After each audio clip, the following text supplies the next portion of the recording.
حضرت عائشہ صدیقہ رضی اللہ تعالیٰ عنہ فرماتی ہیں ایک عورت تھی اور اسے نبی پاک صلی اللہ تعالیٰ علیہ وسلم نے وہ کلمہ پڑھ کے مسلمان ہوئی، مدینہ طیبہ آ گئی تو حضور نے مسجد نبوی شریف میں اس کے لیے مکان، ایک سادہ سا کمرہ ساتھ مسجد کے بنوا دیا، وہیں رہنے لگی۔ اکثر وہ سیدہ طیبہ کے پاس آتی تو حضرت عائشہ صدیقہ رضی اللہ تعالیٰ عنہ فرماتی ہیں وہ بڑی باتیں سناتی اور آخر میں کہتی وہ ہار والا دن بھی بڑا عجیب دن تھا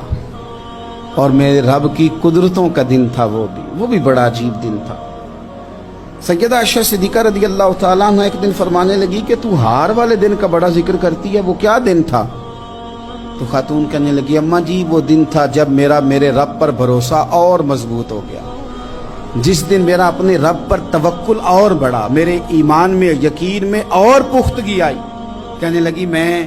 ایک گھر کی کنیز تھی، نوکرانی تھی، اس گھر میں ایک بچی تھی جس کے پاس سونے چاندی ہیرے جواہرات کا ہار تھا۔ اس زمانے میں چمڑے کے اوپر لوگ ہیرے جواہرات لگاتے تھے، کئی دفعہ سرخ رنگ کے چمڑے پہ لگائے جاتے تھے، وہ بچی پہنتی تھی تو کہتی ہیں بچی کے اس نے اتار کے رکھا یا اس سے گرا وہ ہار تو چیل اسے اٹھا کے لے گئی گوشت سمجھ کے اور میرے سامنے اٹھا کے لے گئی۔ گھر والوں نے مجھ سے پوچھا، یہ بخاری میں موجود ہے، گھر والوں نے پوچھا مجھ سے کہ وہ ہار کہاں ہے تو میں نے کہا چیل اٹھا کے لے گئی۔ گھر میں کچھ چوری ہو جائے تو سب سے پہلا الزام کس پہ لگتا ہے؟ ملازمین پہ۔ کہتے انہوں نے مجھے بڑا مارا، بڑی تکلیف تھی، حتیٰ کہ میری شرمگاہ تک کی تلاشی ہوئی، میری عزت اتنی خراب کی میں بتا نہیں سکتی۔ میں نے اپنی زندگی میں ایک واقعہ دیکھا، ایک امیر گھر میں چوری ہو گئی، ملازم کو اتنا مارا کہ وہ چارپائی پہ پڑ گیا، پولیس والوں سے اتنی مار پڑوائی گئی کہ وہ بیچارہ چارپائی پہ پڑ گیا اور پھر وہ اتنا بیمار ہوا اور کچھ دنوں کے بعد پتہ چل گیا کہ چور تو اپنا بیٹا ہے ان کا، پھر اس کا انتقال ہو گیا۔ اب وہ سیٹھ صاحب اور گھر والے آ کے مرنے والے کے کان میں معافیاں مانگ رہے ہیں، کان میں۔ تو میں نے ان سے پھر کہا تھا کہ یہ تو اب چلا گیا ہے، تمہارا زور چلتا تھا نا تو تم نے قانون خریدا اور تم نے اسے جتنا ہو سکا تم نے اسے مار پڑوائی، تمہارے پاس جو عدالتیں تھیں تم نے وہاں کاروائی کی، اب ایک عدالت قیامت کے دن لگے گی۔ یہ کمزور تھا نا، کچھ کر نہیں سکا۔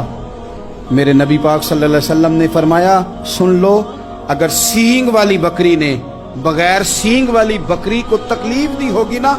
تو قیامت کے دن اسے بھی بدلہ دینا پڑے گا کہ تیرے پاس سینگ تھے اور تو نے اسے مارا تھا۔ وہ خاتون عرض کرتی ہے سیدہ عائشہ کی خدمت میں کہ مجھے بڑا مارا، مجھے تکلیف دی، میں کہہ رہی تھی کہ میرے سامنے چیل لے گئی ہے پر وہ نہیں مان رہے تھے، اماں جی انہوں نے مجھے بڑا مارا۔ حضرت عائشہ صدیقہ کہتی ہیں پھر کیا ہوا؟ کہنے لگی اماں جی جب کوئی میرا مددگار نہ رہا،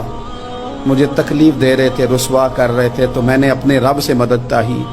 میرے رب کی طرف میں نے توجہ کی، میں نے کہا مالک اب تو ہی میرا مددگار ہے۔ کہتی ہے وہ مجھے مار رہے تھے تو وہ چیل جو ہار لے گئی تھی وہی لے کے واپس آ گئی اور ہمارے سروں کے قریب لا کے اس نے جب اس ہار کو پھینکا وہ مجھے چھوڑ کے سائیڈ پہ ہوئے، وہ میری بے گناہی جان گئے، لیکن آپ کو بتاؤں اس دن سے میرا اپنے رب پر یقین اور بڑھ گیا۔ مجھے سمجھ آ گئی کہ جب انسان پورا ٹوٹ جاتا ہے اور جب کوئی چاروں جانب اس کا مددگار نہیں ہوتا تو رب تو ہوتا ہے نا، اللہ تو اس کا مددگار ہوتا ہے نا، وہ تو پھر اپنے اس بندے کی مدد کرتا ہے نا، پھر وہ تو توانائی دیتا ہے نا، وہ تنہا نہیں چھوڑتا، وہ تو آنسوؤں والوں کے آنسوؤں پہ بڑا کرم فرماتا ہے، وہ تو قسم پرسی میں آ جاتا ہے، اس کی رحمت بڑھ کے استقبال کر لیتی